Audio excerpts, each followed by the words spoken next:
Hello. Today we're going to talk about some, quote, squids, unquote, that were found allegedly in a sludge pit, which is a kind of industrial pit that you line and then you dump in all the nasty waste product shit you're not using. Um, the pit itself for these what are called the oil pit squids had a lot of different compounds used in the automotive industry, oils, and antifreeze. And one day, judging by what I could scrounge up from articles, the workers noticed 6 to 8 inch long squids, as they put it, which was as best as they could describe it, swimming in the pit. Uh, and then later, after the pit was cleaned, the squids were nowhere to be found within it. They did, however, have the mind to kill one of the squids and put it in a jar so that it could be looked at later. However, either the jar was missing or the squid within the jar is missing, from what I found. I'm more inclined to believe that the jar was missing because somebody found a jar of black nasty sludge and just threw it out thinking someone's a retard. But the theories for what these are range from aliens to mutated earthworms to, well, microbial sort of colonies to just a hoax. But I have a different theory, a theory that I think is more likely than all of the previously mentioned. Before we get to my theory, let's go over the theories I've seen. So, theory number one is mutated earthworms. Now, this isn't as weird as it might sound. Although they were called squids and were reported swimming in the pit, the some of the workers who were interviewed recalled them looking like weird night crawlers. Now, as odd as it sounds for somebody to compare a worm with a squid, there are actually some good reasons to think that a worm could appear to have tentacles, and there are even some animals within the group Annelida, which is what earthworms belong to, that are known as squidworms, like the Tuthododrilus genus, which I'll show on screen for you. And within the oceans, in the paraphyletic clade, which means that it's not all one common ancestor with like no other, it's we don't need to get into it. Basically, it's a waste bin for a bunch of worm-like things and Annelida that all have these bristles. Within it, there are various other worms that have antennae, or what could be called tentacles, on their heads. But all of those, the ones that have antennae, are marine to my knowledge. So finding them within, a sludge pit in the middle of Indiana, more than 1,000 miles away from the nearest ocean, just, a little odd. Just a little strange.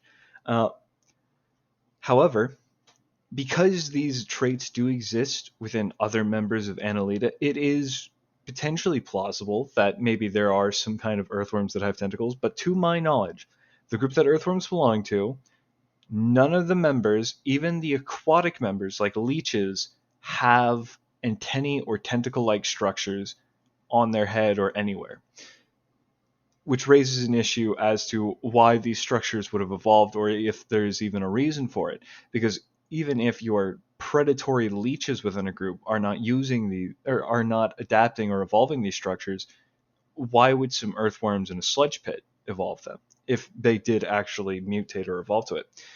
The alternative is, as some of the chemicals within the sludge pit are, well, teratogenic, which, fun word, if you haven't already heard it from a previous video, means that it causes developmental abnormalities or deformities as you develop. Perhaps these earthworms are multi-headed or multi-tailed.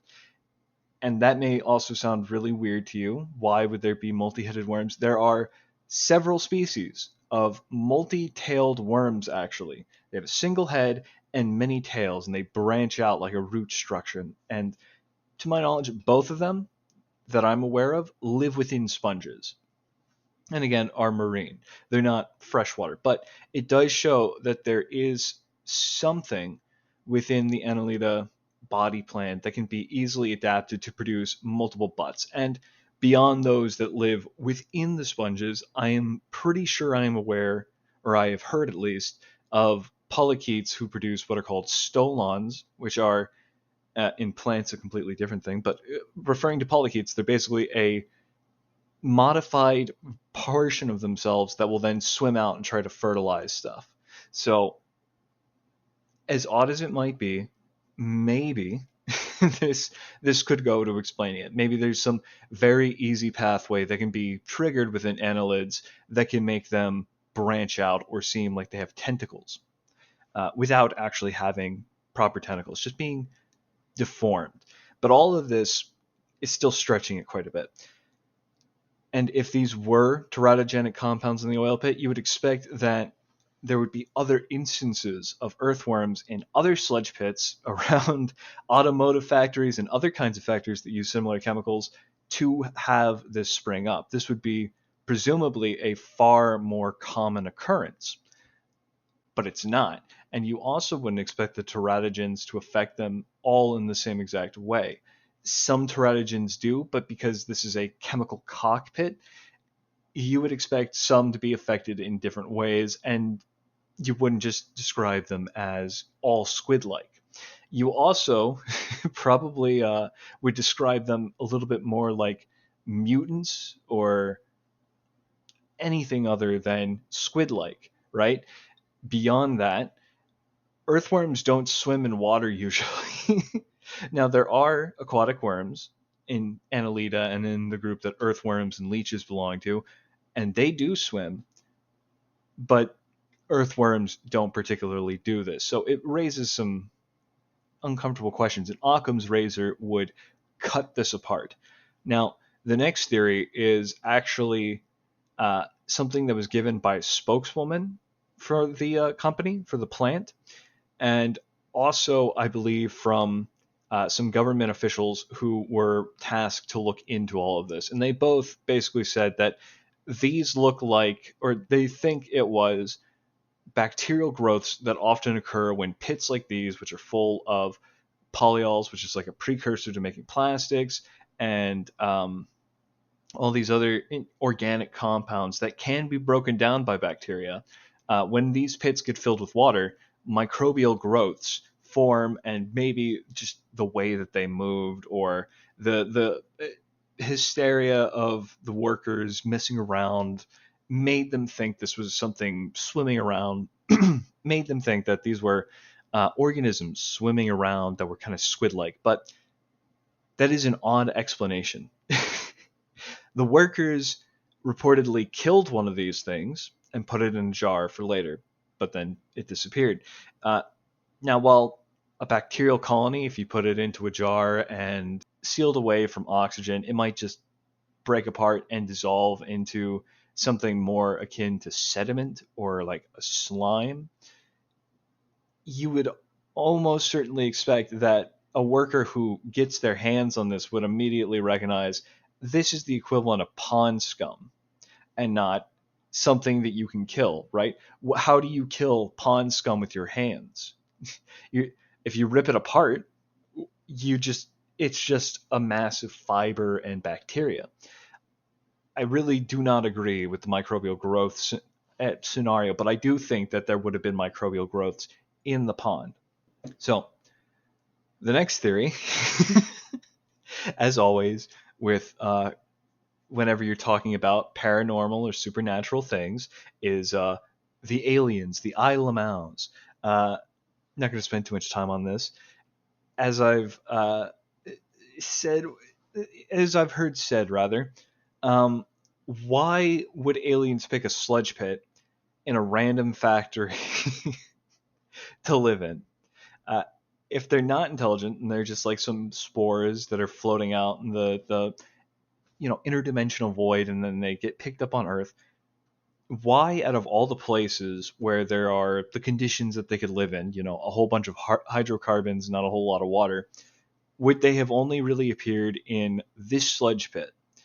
Not any other factories or sludge pits, none of the others in the area, because if you're assuming spores coming down from the sky, it's going to have a very wide cone of distribution, and there are other factories in that area. And beyond that, why would there not be any historical accounts of similar things in, say, uh, asphalt, like natural asphalt deposits where it leaks up, like the La Brea tar pits, where once some water forms over it, it becomes this hydrocarbon rich water that's nasty and toxic and just this thin layer.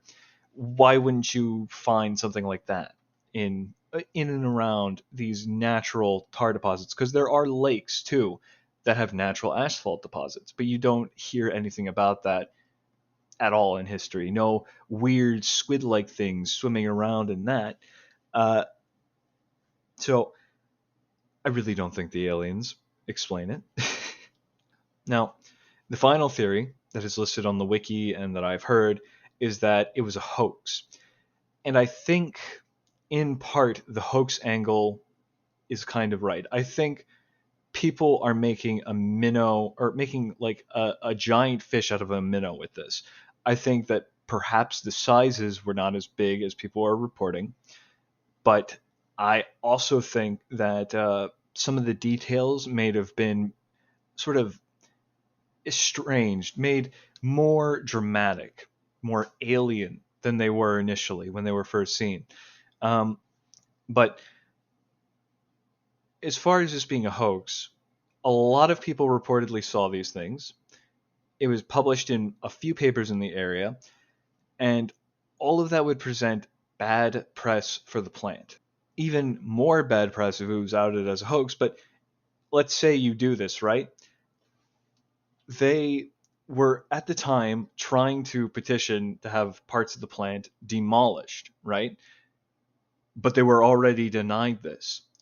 If this became something real, if this was a real living thing, right, and it wasn't a hoax, in pulling this up, this would be some weird organism that may need to be protected, assuming it's something rare, which I don't think it is, as I'll get to in my theory in just a second. But all of this would just add more layers of obfuscation to their plans.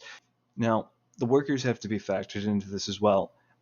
Operations at the plant had been halted, and they would have been working at the plant at the time of the squid, so I don't think that this was something that was made to be out to, get back at the plant, like some slight or something that might interfere with their permitting process. If anything, it just seems really unlikely, and I don't know how you could really factor the workers into this. But I don't think this was a total hoax by them. Now, we're going to get to my theory. My theory is very simple. What the workers saw in the oil pit, or the sludge pit, were actually a kind of fairy shrimp.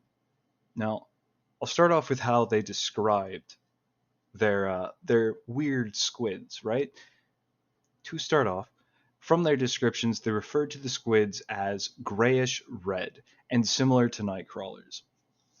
They were described with nondescript tentacles, no numbers, no details on what they looked like, and possibly having eyes, which would imply spots near one end of the body that are either of a different color or a different texture from the rest of the body. They were described as swimming in the pit as well. Now, obviously, fairy shrimp swim, and as you can see from this illustration here, they can be grayish red in color.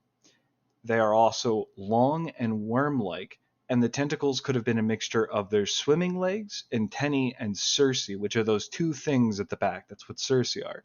And of course, they have eyes. Now, Indiana, the state where this was reported from, does also have shrimp, or fairy shrimp. I found 3 different species, which all have grayish red colors, and they're also the 3 species that exist within Indiana, according to iNaturalist observations, right? The only issue that I have for these fairy shrimp, right, is that in Indiana, the fairy shrimp there are a lot smaller than the reported size of these squids. The only fairy shrimp that I am aware of, the only species of them that I'm aware of that could reach the lengths described for the oil pit squids is Brachynecta gigas, the largest fairy shrimp and a predatory fairy shrimp with extra long antennae. And they occur in the western half of the United States, so quite some distance away from where the oil pit was. They also like alkali waters that are very murky, and that's also probably partially why they have their antennae so long to help find prey. However, this, as I mentioned before, could be in part due to the retellings making them larger and larger each time.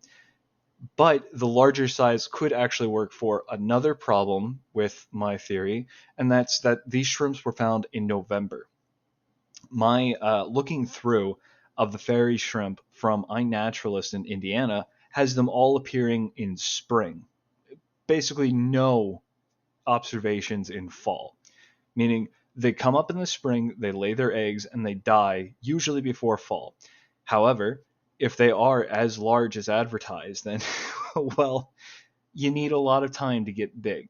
And getting all the way into November would certainly make them get quite a bit bigger. Perhaps in November is when they were going to die anyway with this adaptation. And for the disappearing subject, again, fairy shrimp do die off. They're delicate, they're soft, they don't have these very mineralized outer bodies. So when they die, they decompose very rapidly, and they don't leave a lot of traces behind. The traces that they'll leave behind are their eggs. With the description covered, I'm going to cover why these fairy shrimp could have likely survived in the sludge pit, not just at that one point, but almost certainly for multiple generations. So, fairy shrimp are actually very adept and hardy organisms in the grand scheme of things, right? Although sensitive to the water conditions that you bring them up in, as far as getting the eggs to hatch and for them to develop, they adapt to such a wide variety of water parameters. Brine shrimp live in very salty waters, and other species live in very high altitude locations where it is going to very likely be very cold for them. Others live in very alkali water, and I'm sure there are species that live in very acidic water. They even have a species that lives in Antarctica. They are on every continent in the world. Their life cycle is also useful in terms of handling changes. So they have two kinds of eggs that they make. One is the desiccated, and the other kind is the non-desiccated. The non-desiccated immediately will start to develop and then hatch into another fairy shrimp. The desiccated eggs remain dormant and in the soil, and they need to go through a drying period before they can hatch. However, it may require multiple drying periods for them, as if you don't have this adaptation and the pond fills up only a little bit, enough to wake them up, but not enough for them to reach maturity, everything dies. So sometimes they skip a drying cycle. These two kinds of eggs make them exceedingly capable at evolving to the conditions of a pool as it changes over time, and also to resist extirpation from a pool that forms. Now, the chemicals that are listed to have been in these pits, while they are very toxic to mammals, some of them aren't necessarily that toxic to invertebrates. Ethylene glycol, which was likely also in other forms, its polyol forms, like polyethylene glycol or PEG, which has medical applications and is not so harmful, at least to us mammals, is one of those things that was in the sludge pit. However, its toxicity is listed as being high for mammals on Wikipedia. I don't have any information on its toxicity for arthropods. And that ethylene glycol that I mentioned, which is a type of antifreeze, the very poisonous form of antifreeze, has a very short half-life out in nature. It takes something like 10 days for it almost to be completely gone from runways, which is what it's also used for a lot, to actually get the ice off of runways. Now, other chemicals could have actually been the basis of the food chain. As I mentioned before with those microbial growths, once these pools fill up with water, a lot of bacteria go to work. They break down these chemicals to potentially less toxic forms while also being foodstuffs for fairy shrimp. Fairy shrimp largely feed by filter feeding, but they can also potentially feed off of these bacterial mats that would form, likely fixing themselves onto it and chewing at it because they do have mandibles. And having looked into the site's sale from 2009, the factory halted production about 10 years after the squids were found. Before that, though, they were trying to demolish the factory. So where did they go, right? That's the next part, right? Because if these are fairy shrimp, you would expect them to appear again and again, right? Well, the sludge pit was cleaned out after this whole situation. The whole reason why there was so much water in the pit around the time of the squids and so much attention was because one of the sprinkler systems, presumably to sprinkle water into the pit, had malfunctioned and had ended up filling up the pool. So after this was looked over by the environmental agents and everything, they apparently cleaned out the pit. The further information from the sale of the factory shows that they did biological remediation on the site because the soil underneath the pit was showing traces of volatile organic chemicals and trichloroethene, which is an industrial solvent, but neither of those things are good for you. So they dug up the ground soil around that area later as they were demolishing everything. So if the initial cleaning of the sludge pit didn't remove any existing eggs that were still there to allow for another cycle to begin, then the biological remediation where they dug everything up and then, did a little bit to try and help microbes break all the toxic waste down there down, that would have definitely gotten rid of them. So I don't think there is any hope on us finding dormant eggs if they were indeed fairy shrimp. However, there is a way that we can prove that my theory is at least the most plausible. Simulating the conditions that the sludge pit was in for all the scenarios involved except for the alien scenario. We can have a control with nothing really in it. We can have tests with a sludge pit that you fill up with water and you get these bacterial growths, and you can test to see if the bacterial growths can be made to look more squid-like, whether it having more waves or enough wind, or some factors can change the shape of these masses, and if they can actually be observed moving through some method, some means, right? Like gases bubbling up, making them move around up and down throughout the water. Additionally, we can compare the earthworms idea. After all, they describe them like night crawlers, compared to fairy shrimp, and see if incremental levels, or what the initial tolerance levels are for both earthworms and fairy shrimp that live in the area, like the neglected fairy shrimp I showed earlier, can handle as far as many of these chemicals would have been.